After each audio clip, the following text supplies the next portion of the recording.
नमस्कार, मैं डॉक्टर इंदु यादव, स्त्री एवं प्रसूति रोग विशेषज्ञ।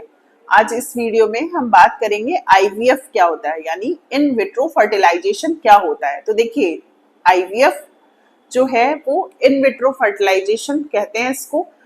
ऐसी प्रक्रिया जो यूट्रस में ना होकर के बाहर की जाए।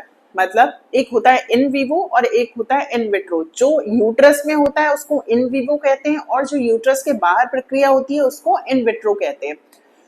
जैसे हमारा एग है और स्पर्म है, ये जाकर के हमारी फैलोपियन ट्यूब में मिलते हैं और फिर वहां पर फर्टिलाइज होते हैं। फर्टिलाइजेशन के बाद ये हमारे यूट्रस में आकर के इम्प्लांट हो जाते हैं, यानी बच्चा वहां पर बनकर चिपक जाता है यूट्रस की जो परत है उससे।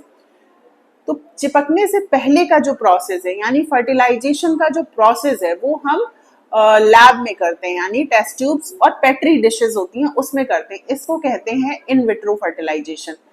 जो स्पर्म है वो पुरुष से लिया जाता है, जो एग है वो महिला से लिया जाता है। जो हस्बैंड वाइफ है उन्हीं का एग होता है और उन्हीं का ही स्पर्म होता है। उसको बाहर लैब में मिलाया जाता है, मतलब बाहर फर्टिलाइज कराया जाता है और फिर उसको हमारे यूट्रस में ट्रांसफर किया जाता है। यूट्रस में जाकर के वो नॉर्मल प्रेगनेंसी की तरह वहां पर जाकर इम्प्लांट हो जाता है, यानी यूट्रस की जो परत होती है उससे जाकर चिपक जाता है और जैसे नॉर्मल प्रेगनेंसी होती है बिल्कुल वैसे ही वो उसमें ग्रो करने लगता है। तो ये होता है हमारा आईवीएफ।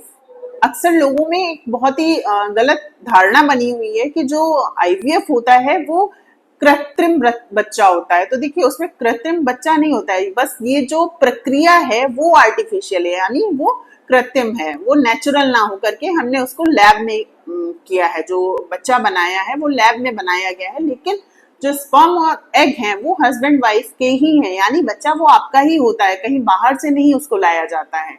तो लोगों में ये जो गलत धारणा है उसको तोड़ना चाहिए। और लोगों को लगता है कि नहीं, आईवीएफ कराया है तो कोई पाप करा दिया है, कहीं और से बच्चा ले लिया और ये नेचुरल नहीं होगा, इसमें कुछ ना कुछ खराबियां होंगी, ये बिल्कुल नॉर्मल बच्चों जैसा नहीं होगा। तो ये बिल्कुल गलत है, ऐसा बिल्कुल भी नहीं होता है। ये बच्चा एकदम नेचुरल होता है, जैसे बाकी बच्चे होते हैं बिल्कुल वैसा ही होता है। बस इसकी बनाने की प्रक्रिया जो है वो लैब में है, बाकी का प्रोसेस है वो पूरा यूट्रस में नॉर्मल बच्चों की ही तरह होता है और ये एकदम नॉर्मल बच्चा होता है। तो फ्रेंड्स, आईवीएफ को लेकर जो भी कंफ्यूजन था, आई थिंक आपका वो क्लियर हो गया होगा। लेकिन अगर आप फिर भी कुछ पूछना चाहते हैं तो कमेंट सेक्शन में पूछ सकते हैं। आई होप आपके लिए ये वीडियो यूजफुल होगा। अगर आपको ये वीडियो पसंद आता है तो इसे लाइक करें, शेयर करें और चैनल को सब्सक्राइब करें। वीडियो देखने के लिए थैंक यू।